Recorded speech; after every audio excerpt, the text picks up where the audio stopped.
We are live. Good evening, everyone, and welcome to Hope After the Landslide. My name is Jackie Rose, and this is my new amazing friend, Bridget Watkins. You're going to hear about her in a moment. Just want to welcome those of you that are here for the very first time. This is my new look. I don't like it, but hey, it holds my bangs back, so we're going to go with it.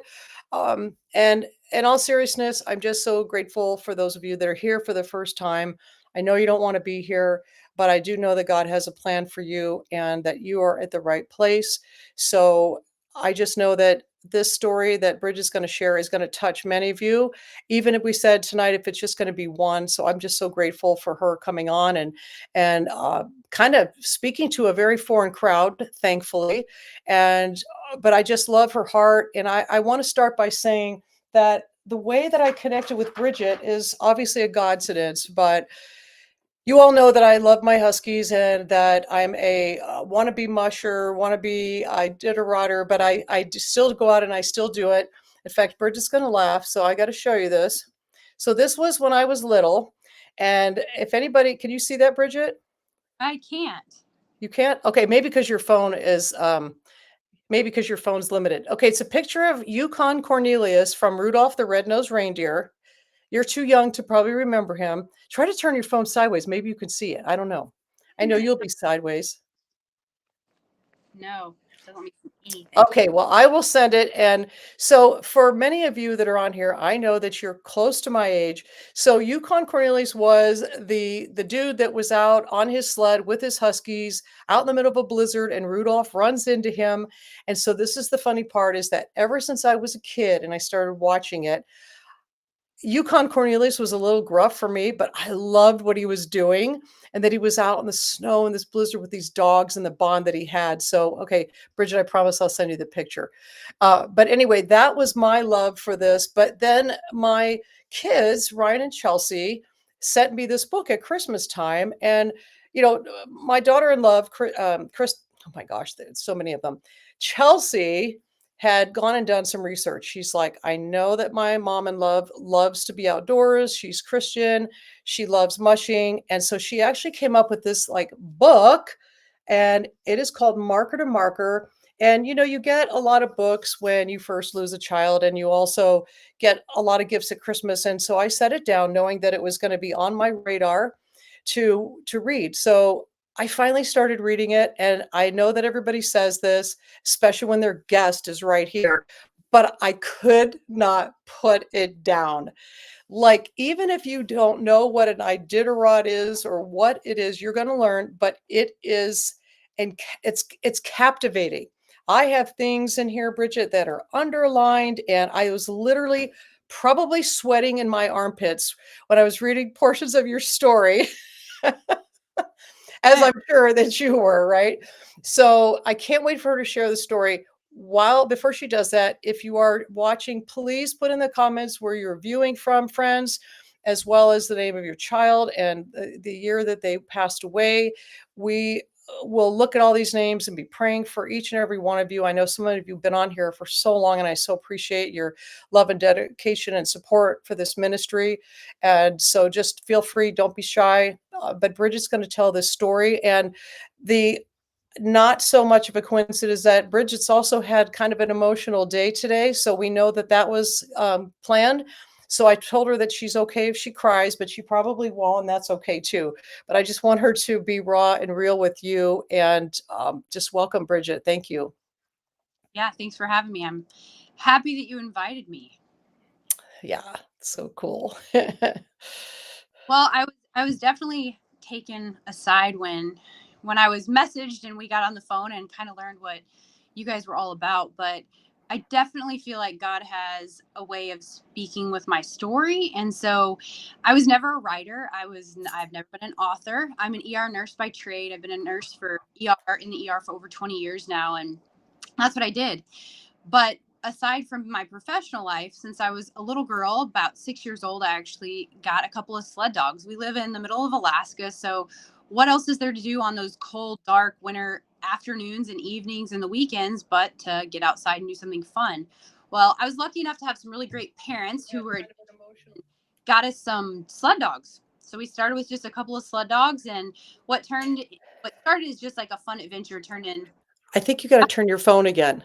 Try to turn your phone again. They said you were sideways. I don't know why.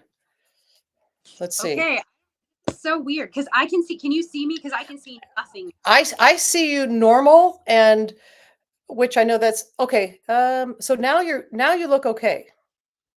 Okay, well I can see nothing. It's a black screen for me, so I'm totally going in faith now. So if you don't talk to me, I'm in So, the well, you dark. can well, this is live, Bridget. So welcome. Well, I try to even swipe the screen. Maybe you get a different view when it's on the phone.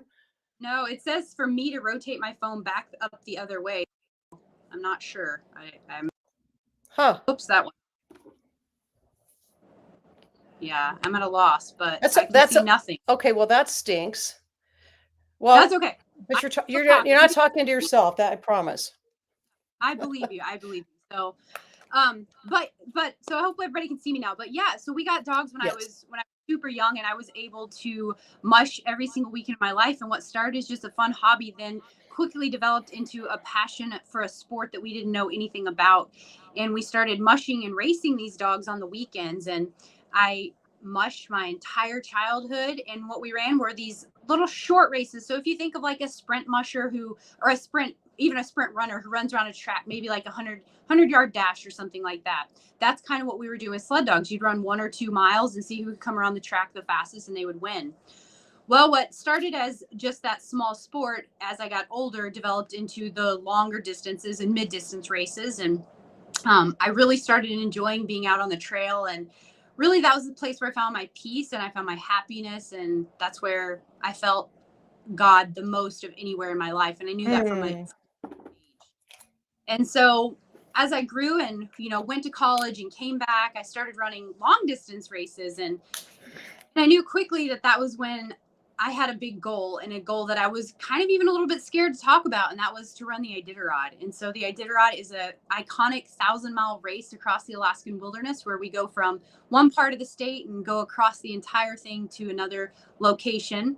And I wanted to do it, and I wanted to do it with my own dog team. And so I set my goals pretty darn high, and I knew God was nudging me, and so I just took that leap of faith and I said, okay, we're going to do this. And I started with getting my own team with just a couple of dogs, and we got those couple of dogs. And I can remember saying, okay, I don't know how I'm going to go from a dog team of 3 dogs to an Iditarod team, but each and every single day I just took another step of faith of like, okay, well, I just got to keep going day by day because I don't know how we're going to get there. And throughout my journey, in which my whole book was about, every time I decided to reach and push farther, another obstacle just was right Hmm. in my path. And it was just obstacle after obstacle and let down and heartbreaks one after another. But I just kept still feeling led to, I was going to do this race. I was going to do this thing. And um, we can definitely talk more about the race if you want to ask. But Well, and also, can you share briefly just why the race exists? Just that brief, because maybe yeah, that'll like ring a bell for them. Yeah, so the Iditarod started in 1925, and that started because there was a diphtheria outbreak in a little village in the western coast of Alaska called Nome. And there was absolutely no way to get there because they just couldn't. There were winter storms, and there was not any other modes of transportation. And so they took dog teams in little sections. Some of them would run 20 miles, some of them would run 50 miles, and they just kind of relayed this diphtheria toxin serum all the way there in glass vials, no, nonetheless, Hmm. and they got it there, and it saved the whole village and the kids of Nome. So they run it now every year just as a memorial to commemorate that. And this year was actually the 100th year since Oh, 1920. wow. Yeah. So Wow. yeah, this is the 50. Now I'm gonna get my math. 50 something, 53rd year, I think. 3 years of Iditarod, but 100 years since what they call the serum run. Yeah, that was really grueling because I know there's been a few movies that are done on it, and I probably have watched it 5 times and I can never get sick of it, but my favorite is the one with Togo in it, with the one actor that's in it because I love that dog. Yeah, yeah. Yeah, and it's all, it becomes all about the dogs, and it becomes a lifestyle that you really have to adapt and be willing to partake in, because it's not just a part-time thing. It's your life. Every single day from the time you're up to down, you're messing with dogs. And even when you're asleep, if they're barking because there's an animal out in the dog yard, you have to get up and go take care of them. So it's a full-time commitment on whatever else your life is throwing at you. And you have to be willing to sacrifice a lot of different parts of your life to be fully committed to move Mm, forward. yeah, yeah. It's like children, like, on steroids. 100%. Yeah, it's just like children. Oh. But I was blessed in the sense that I had planned on signing up for Iditarod and this dream I had, and I was going to sign up, and it was a big day, and we were super proud, and I found out I was pregnant. Perfect example of, your plans may not always be God's plans. And that had another 10-year hiatus before I could actually get back to train again and qualify to try and put my name in the bucket again. And then after that, there were multiple things, from having to move new locations to snow machine Mm, accidents, breaking bones, and moose attacks, and all kinds of things that happened to try and keep me from what the ultimate goal was, yeah, which was, 10 years is a long time in between. yeah, it was a long time. I raised children, and so what I thought was my absolute stumbling block in life, my by getting pregnant and changing my direction, or my path in the direction I thought I was going. I was headed in one direction, and very quickly God said, "Nope, we're going to pivot this direction." And Mm, so sometimes, as all of you guys know, without warning, you're going to be pivoting to a new direction that you're not prepared. And mine was to raise those kids for a few years before I got back on the trail. And what God blessed me with was my very reason for why I thought that I was not going to be able to run the Iditarod and never reach my goal, was the exact reason, and my reason of why I had to get under that finish line was mhm. because my children were watching all the struggles and all the obstacles, and they were being formed by watching their mother go through these incredible feats. And so I had to do it for them. They became my why. I love that. I also love that you have that on your sled. Yeah. Yeah, I saw that. I just actually saw that more recently. So, yeah, talk about being out on that 1,000 mile, and it's not a walk in the park trail, and the things that you encounter and where you really met God. And you guys put it in, it's different. Like Bridget and I were talking, it's like Bridget had her challenges, we have our challenges, but at the end of the day, it's what we do with those challenges and our reliance on Jesus in the midst of it. But I know that there were some really scary moments for Bridget that were out there, and many people would have just said, I'm just going to drop this race. I'm not going to keep going." So, but talk about that terrain and what you were encountering. Yeah, I mean, I think it goes even more past a race, right? Because I think Mhm. that's life, right? And so mine just happened to be a race, but it might not be a race that you're struggling, but you just keep hitting all of these things that you're like, oh my God, how much more do I have to take, or how much more can I handle? Or and then you have all these people that just ask you, like, why are you even still doing this? And sometimes you can't even answer that, but you just know that this is the direction that God is leading you, and he hasn't released that from you. And so that's what I just kept feeling, is because people just ask me, why did you go through all of that? Like, what made you?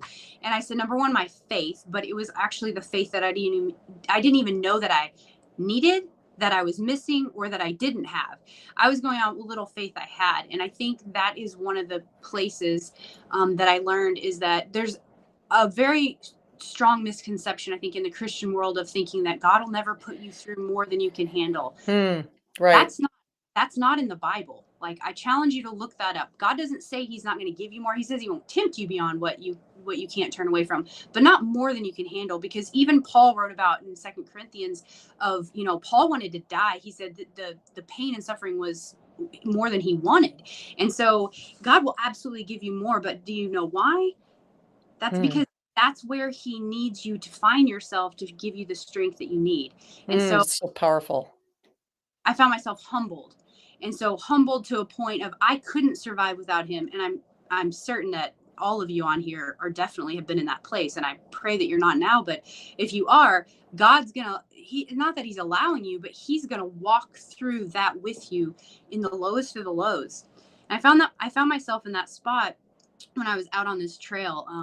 Like I had shared, we spent a lot of years just trying to get to the starting line, and what I thought was going to be this glorious magical carpet ride. I had gone Mhm. 950 miles and thought, oh, this is it. Like we're going to do this. And I was headed out on my very last run of Iditarod when an incredible storm started brewing, and one like we hadn't seen. And, the winds got so severe that I couldn't even stand up, and it was knocking us off our feet, and the dogs couldn't find the trail.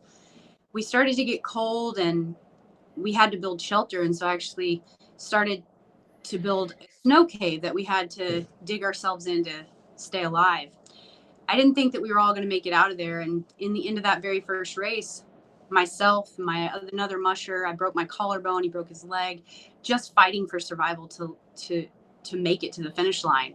But we didn't make it. We had to ask for help, and I had to quit. Something I thought I would never do was push a help button and say, I can't make it. I need you to send rescue. But the rescue couldn't even make it. Rescue had to turn around, and they had to go back because the winds were so severe. It was actually flipping the snow machines over that were driving out to get us. Wow. And I didn't know how long I was going to be out there, as if I was going to make it out. I started hallucinating, and I knew I was hallucinating. And I thought, man, this is getting bad. I can't believe. I remember saying, I can't believe God let me go through all of this just to let me fail so close. Like Wow. I felt, I felt abandoned. I felt not heard. Um, I couldn't understand, especially in that moment, that I was suffering so greatly, physically, mentally, emotionally, uh, and that I felt like I was all alone. But in those moments, looking back, God was sitting right beside me. He protected my life and absolutely everything and all the dogs that were around me. But I didn't realize it at the time. And sometimes you don't see those things till after the fact. And that was definitely the case.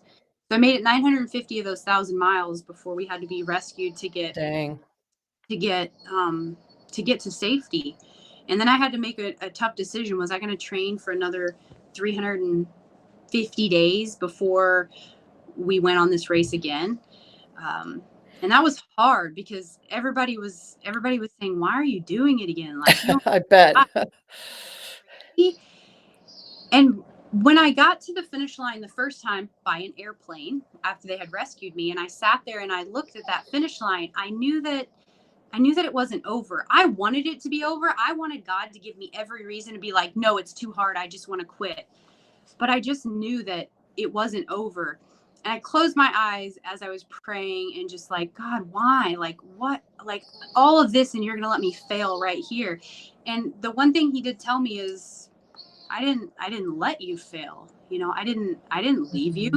You're here, you're safe, and your job's not finished. And it was something I couldn't even explain to other people. And I knew that it was something that I was going to have to Is that like a baby crying? yeah, sorry, I'm at work, and it's It's actually okay. it's not a baby. It's on a computer. I'm sorry. Okay, got to stop. Oh, But no, it's okay. Well, it's okay because it's a good time for me to say, for the women that are watching, what you described going back to the storm. So, I refer to what happened the day that I lost my son, and now the women talk about it as their landslide. And I talk about it because we did feel like we had this big, huge avalanche of snow in this case that came down on us, and we were dark and we were cold, and it was like we couldn't get out. And then we had the people around us that we refer to as the search and rescue team that came in to help us unbury, and we were just barely able to hang on. And in that moment when we lost a child, it's like, God, where are you? Why did you put us in this situation? But again, like you said so beautifully, he was right there. He was right there. He saved your life. And that one part of the story of the book that was so fascinating was when you were talking about how they had to unbury the dogs and that they all survived, and they could have been down there, what, suffocating, right? yeah, freezing to death.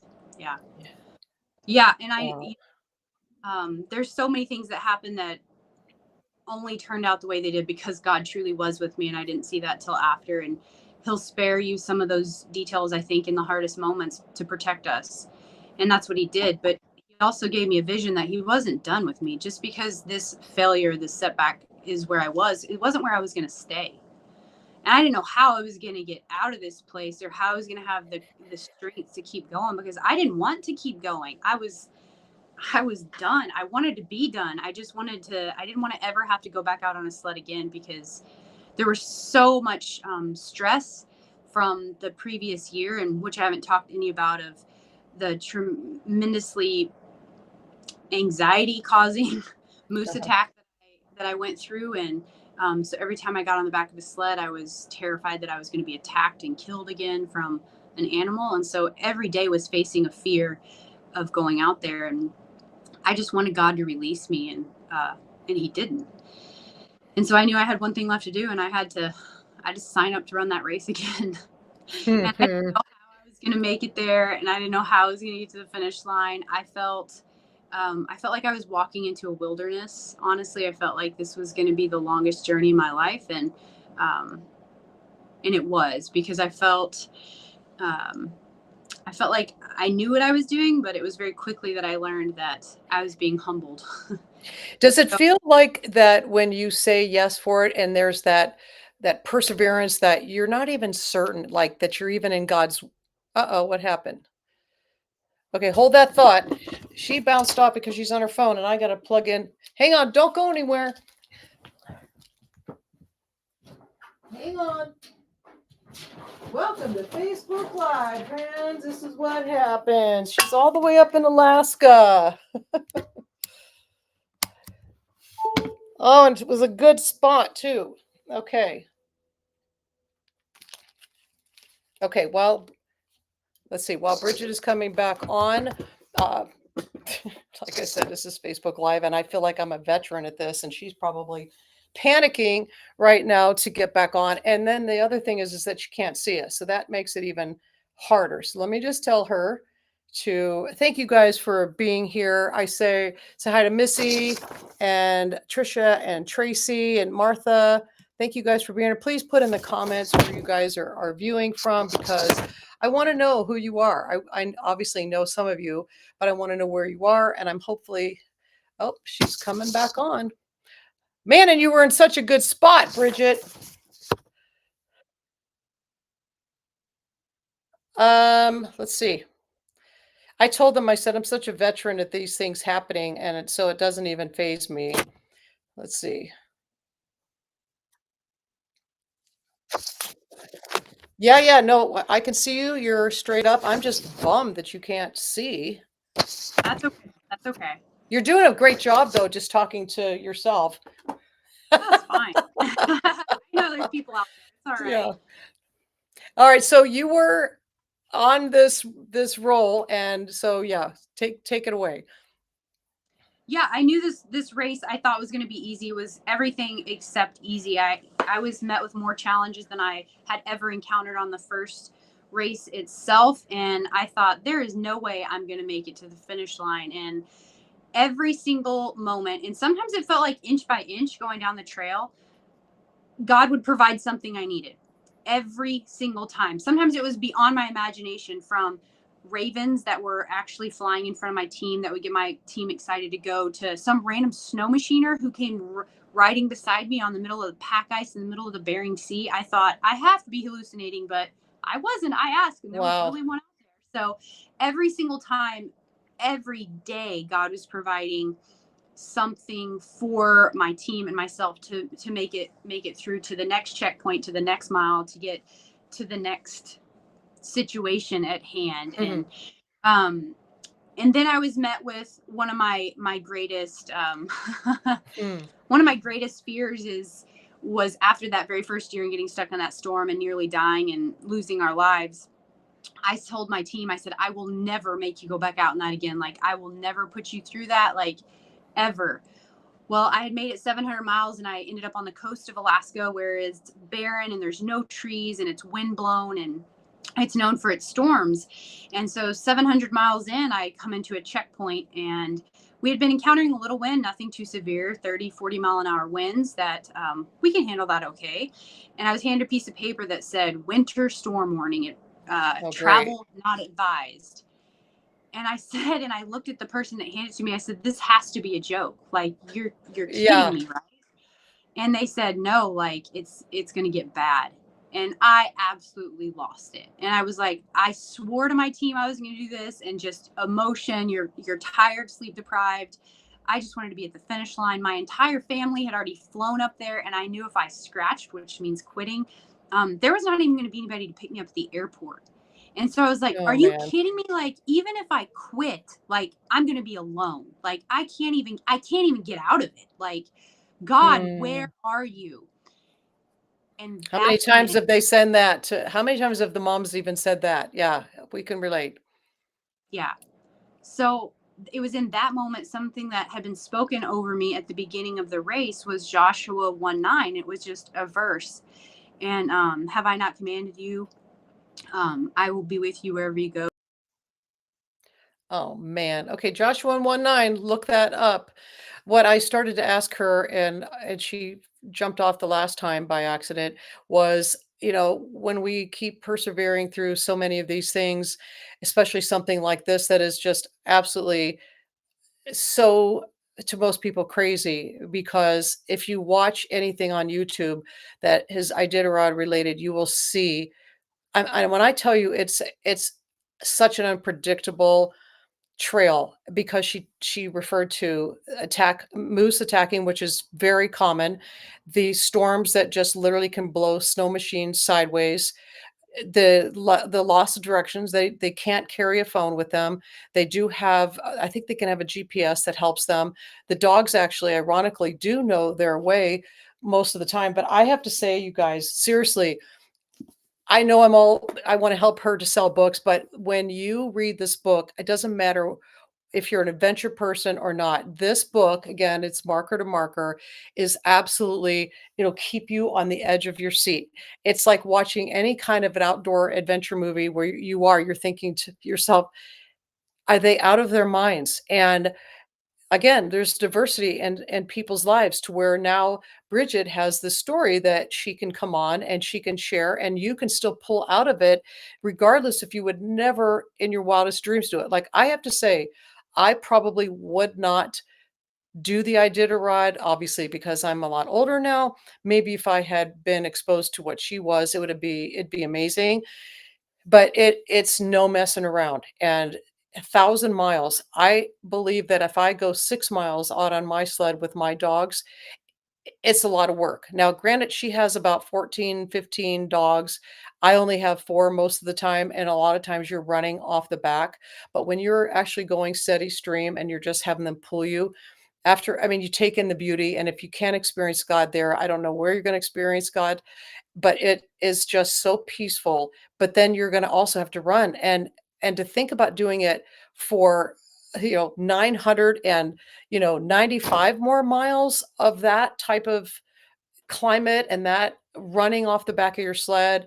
15, 16 dogs are very, very strong. So it really does take a very special person to persevere and to continue to keep going on. And I was going to ask her, like, when you do something like that, and God kind of, well, the whole race, she said she had to unplug, and then you want to do it again. So that's when you think, am I really in God's will? Am I in God's will to do this again? But whatever it is that we choose to do, regardless if we feel like it's God's will or not, He still will meet us there, and He will still try to get us back on track. I don't know if some of you saw this, but I showing you my inspiration back in the day. Can you guys see that? I don't know if you guys can see it.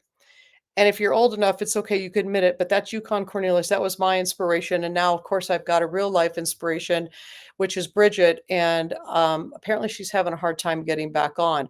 But what I want to say is that today was a hard day for her. And if she gets to come back on, I'll let her finish. But if not, she has made the decision, along with God in prayer, to retire from mushing, which means that she has had to rehome majority. Oh, here she comes. Oh, good. There she is.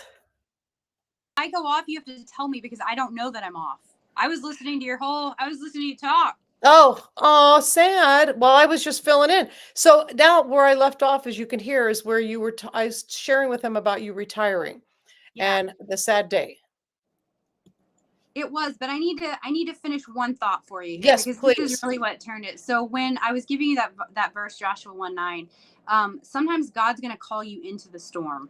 And I don't think that's what we realize is that to get us to the other side, we're going to have to go through the storm, and He's going to make you rely on Him 110% more than you even know is possible. And so when I stepped into the sled and knowing that if I was going to go on, it was only going to be by faith and through God, that's when my faith was not only shaken, but then built more than it ever had before. Yeah. Because as I stepped in and the winds would get louder and louder, I began to sing that song as an anthem. And I'm just going to give you the verse that God gave me. And as the winds would howl, I would sing. And as they would get louder, I would sing louder.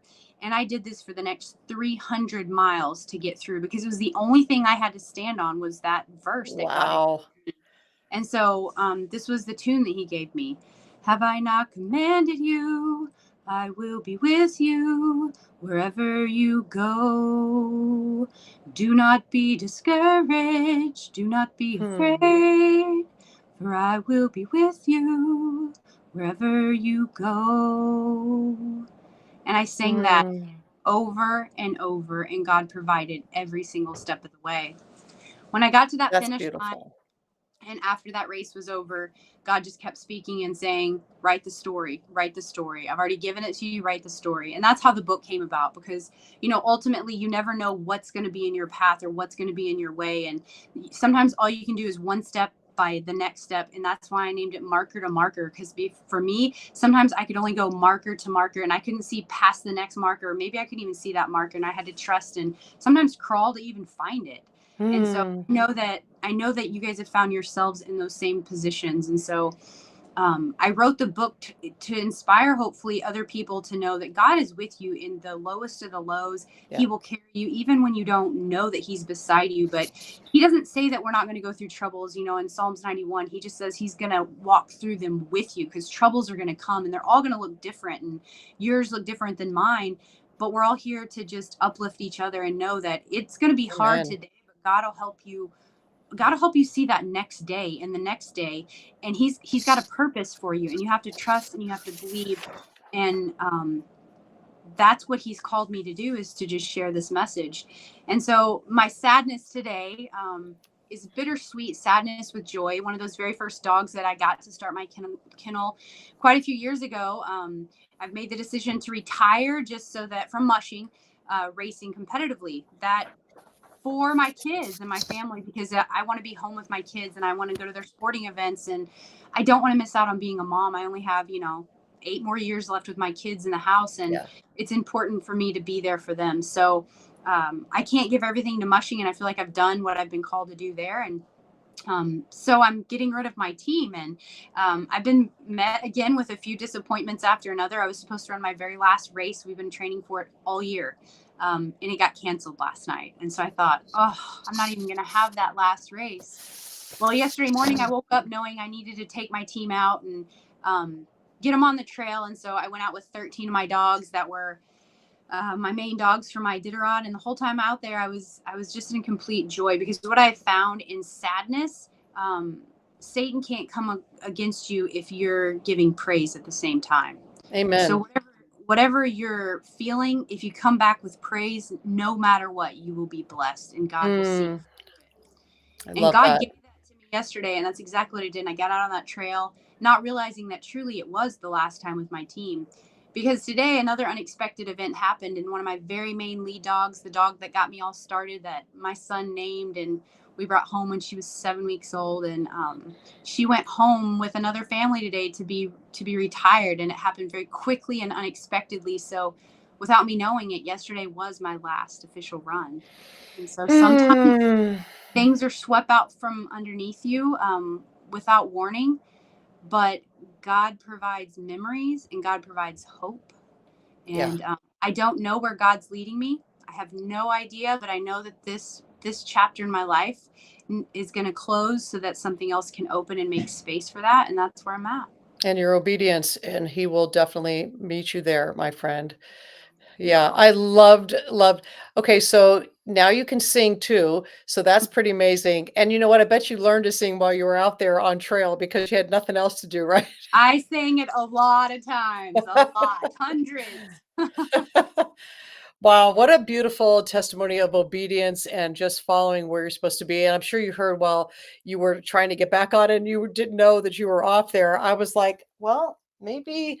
So anyway, but I was saying like sometimes like we have our doubts like as to is this God or is this us just pushing through something, but that he will meet us there no matter what. But I feel like your drive to do it for the second time was just probably what was needed to be done to get those words on those pages to be able to bless so many people because you guys will be blessed because like I said in the beginning if you guys can't relate to Bridget's story but you can also just be inspired at her continue to listen to him because again we're all so different, we all have different gifts and talents, but at the end of the day we have one savior that is sitting on the throne and he's there for all of us.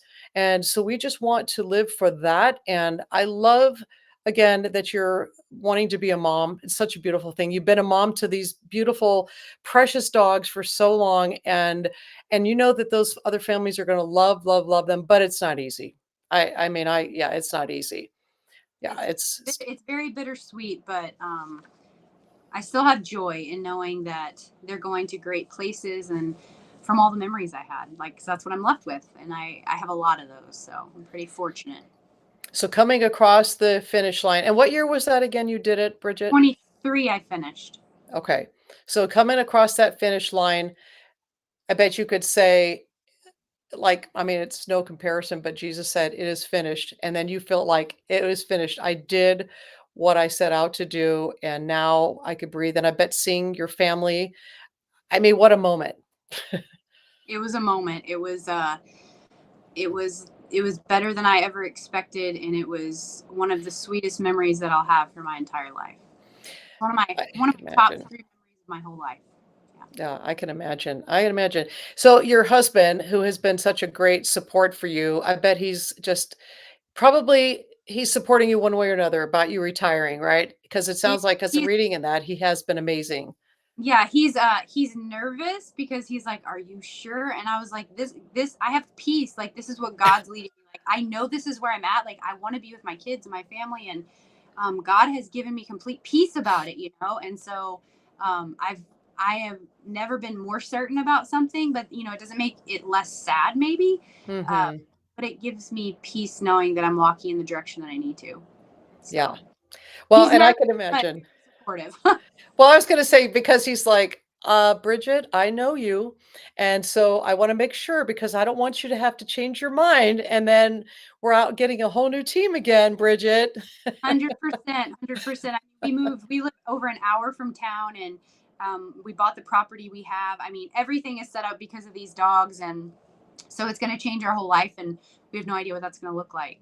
Yeah, kennel on a hill. Yeah, we Kennel do. on a hill. Well, you guys, I know that you guys have taken bits and pieces from Bridget's story and can relate to a lot of the things, especially just in those moments where you say, when Bridget said, "Where are you, God?" And I'm sure she said this countless times because in the book she'll even share about an accident they had with the what was it, the side by side car? You don't call it that.